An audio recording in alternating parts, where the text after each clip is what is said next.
King Nebuchadnezzar, to all peoples, nations, and languages that dwell in all the earth. Peace be multiplied to you.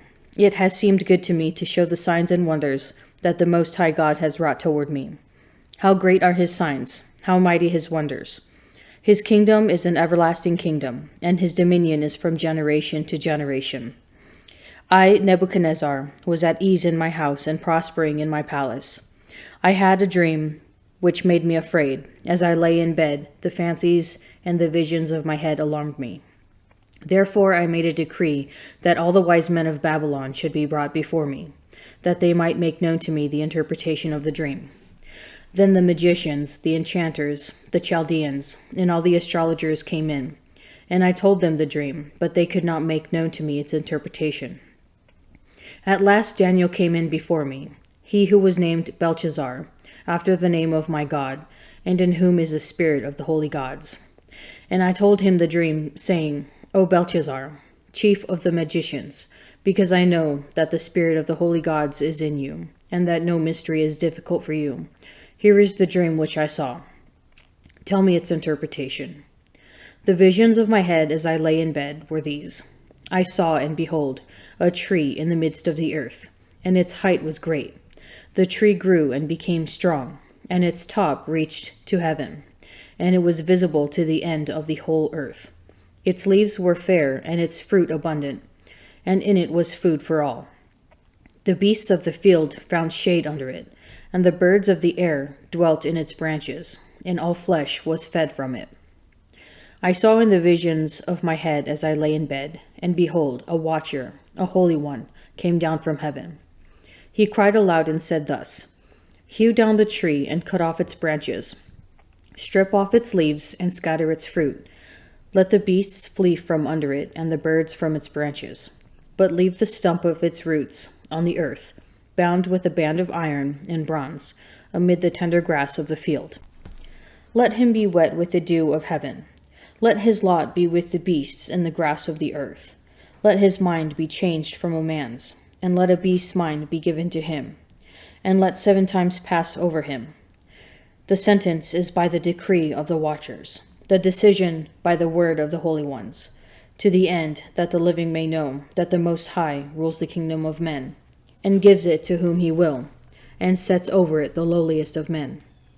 This dream I, King Nebuchadnezzar, saw, and you, O Belshazzar, declare the interpretation, because all the wise men of my kingdom are not able to make known to me the interpretation, but you are able, for the spirit of the holy gods is in you.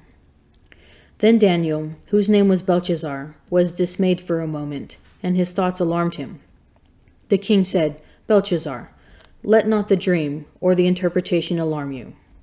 Belshazzar answered, My lord, may the dream be for those who hate you, and its interpretation for your enemies.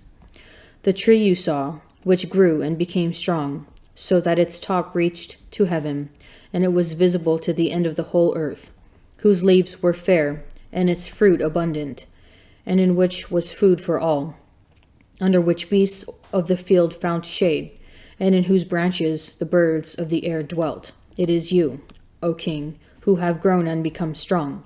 Your greatness has grown and reaches to heaven, and your dominion to the ends of the earth. And whereas the king saw a watcher, a holy one, coming down from heaven and saying, Hew down the tree and destroy it, but leave the stump of its roots in the earth, bound with a band of iron and bronze, in the tender grass of the field, and let him be wet with the dew of heaven, and let his lot be with the beasts of the field, till 7 times pass over him. This is the interpretation, O king. It is a decree of the Most High, which has come upon my lord the king, that you shall be driven from among men, and your dwelling shall be with the beasts of the field. You shall be made to eat grass like an ox, and you shall be wet with the dew of heaven. And 7 times shall pass over you, till you know that the Most High rules the kingdom of men, and gives it to whom he will.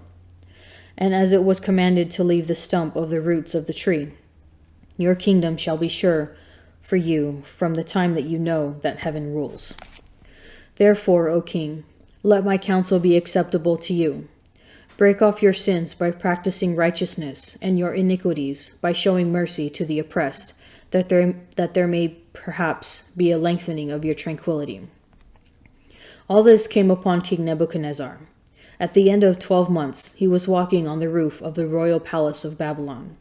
And the king said, "Is not this great Babylon, which I have built by my mighty power as a royal residence, and for the glory of my majesty?" While the words were still in the king's mouth, there fell a voice from heaven. "O King Nebuchadnezzar, to you it is spoken. The kingdom has departed from you, and you shall be driven from among men, and your dwelling shall be with the beasts of the field. And you shall be made to eat grass like an ox, and 7 times shall pass over you, until you have learned that the Most High rules the kingdom of men and gives it to whom he will." Immediately the word was fulfilled upon Nebuchadnezzar. He was driven from among men, and ate grass like an ox, and his body was wet with the dew of heaven, till his hair grew as long as eagle's feathers, and his nails were like bird's claws. At the end of the days, I, Nebuchadnezzar, lifted my eyes to heaven, and my reason returned to me, and I blessed the Most High, and praised and honored him who lives forever. For his dominion is an everlasting dominion, and his kingdom endures from generation to generation. All the inhabitants of the earth are accounted as nothing, and he does according to his will in the host of heaven, and among the inhabitants of the earth, and none can stay his hand, or say to him, "What have you done?" At the same time my reason returned to me, and for the glory of my kingdom, my majesty and splendor returned to me. My counselors and my lords sought me, and I was established in my kingdom, and still more greatness was added to me. Now I, Nebuchadnezzar, praise and extol and honor the King of heaven, for all his works are right, and his ways are just, and those who walk in pride he is able to abase.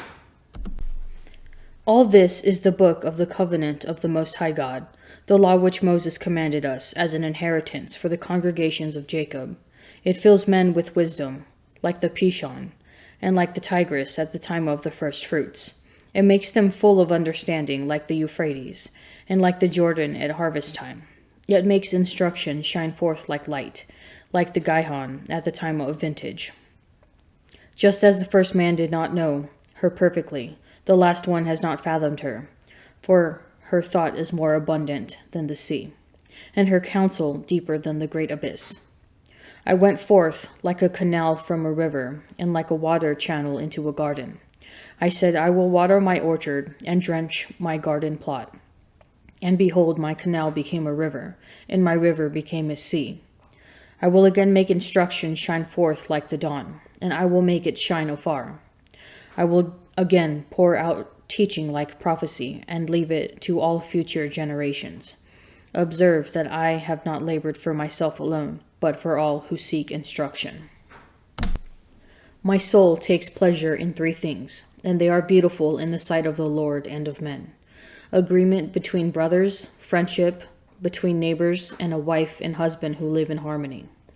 My soul hates 3 kinds of men, and I am greatly offended at their life: a beggar who is proud, a rich man who is a liar, and an adulterous old man who lacks good sense. You have gathered nothing in your youth. How then can you find anything in your old age? What an attractive thing is judgment in gray-haired men, and for the aged to possess good counsel.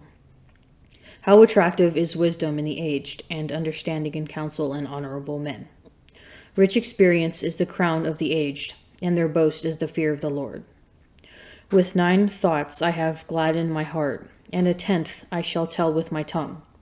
A man rejoicing in his children, a man who lives to see the downfall of his foes. Happy is he who lives with an intelligent wife, and he who has not made a slip with his tongue, and he who has not served a man inferior to himself. Happy is he who has gained good sense, and he who speaks to attentive listeners. How great is he who has gained wisdom, but there is no one superior to him who fears the Lord. The fear of the Lord surpasses everything, to whom shall be likened the one who holds it fast. For this Melchizedek, king of Salem, priest of the Most High God, met Abraham returning from the slaughter of the kings and blessed him. And to him Abraham apportioned a 10th part of everything. He is first, by translation of his name, King of Righteousness, And then he is also king of Salem, that is, king of peace. He is without father or mother or genealogy, and has neither beginning of days nor end of life, but resembling the Son of God, he continues a priest forever. See how great he is. Abraham, the patriarch, gave him a tithe of the spoils, and those descendants of Levi who receive the priestly office have a commandment in the law to take tithes from the people, that is, from their brethren, though these also are descended from Abraham. But this man who has not their genealogy received tithes from Abraham and blessed him who had the promises. It is beyond dispute that the inferior is blessed by the superior. Here tithes are received by mortal men, there by one of whom it is testified that he lives. One might even say that Levi himself, who receives tithes, paid tithes through Abraham, for he was still in the loins of his ancestor when Melchizedek met him. Now if perfection had been attainable through the Levitical priesthood, for under it the people received the law, what further need would there have been for another priest to arise according to the order of Melchizedek, rather than one named according to the order of Aaron? For when there is a change in the priesthood, there is necessarily a change in the law as well. For the one of whom these things are spoken belonged to another tribe, from which no one has ever served at the altar. For it is evident that our Lord was descended from Judah, and in connection with that tribe Moses said nothing about priests. This becomes even more evident when another priest arises in the likeness of Melchizedek, who has become a priest, not according to a legal requirement concerning bodily descent, but by the power of an indestructible life. For it is witnessed of him, "You are a priest forever, according to the order of Melchizedek." On the one hand, a former commandment is set aside because of its weakness and uselessness, for the law made nothing perfect. On the other hand, a better hope is introduced, through which we draw near to God. And it was not without an oath. Those who formerly became priests took their office without an oath, but this one was addressed with an oath. The Lord has sworn, and will not change his mind. You are a priest forever. This makes Jesus the surety of a better covenant. The former priests were many in number, because they were prevented by death from continuing in office, but he holds his priesthood permanently because he continues forever. Consequently, he is able for all time to save those who draw near to God through him, since he always lives to make intercession for them. For it was fitting that we should have such a high priest, holy, blameless, unstained, separated from sinners, exalted above the heavens. He has no need, like those high priests, to offer sacrifices daily, first for his own sins, and then for those of the people. He did this once for all when he offered up himself. Indeed, the law appoints men in their weaknesses as high priests, but the word of the oath, which came later than the law, appoints a son who has been made perfect forever. Pride is a strange thing, and it comes disguised in many forms. For example, we can be lured into believing that we are responsible for our own salvation, that we can earn our place in heaven if we just do all the right things or pray all the right prayers. It's the devil's devious deception.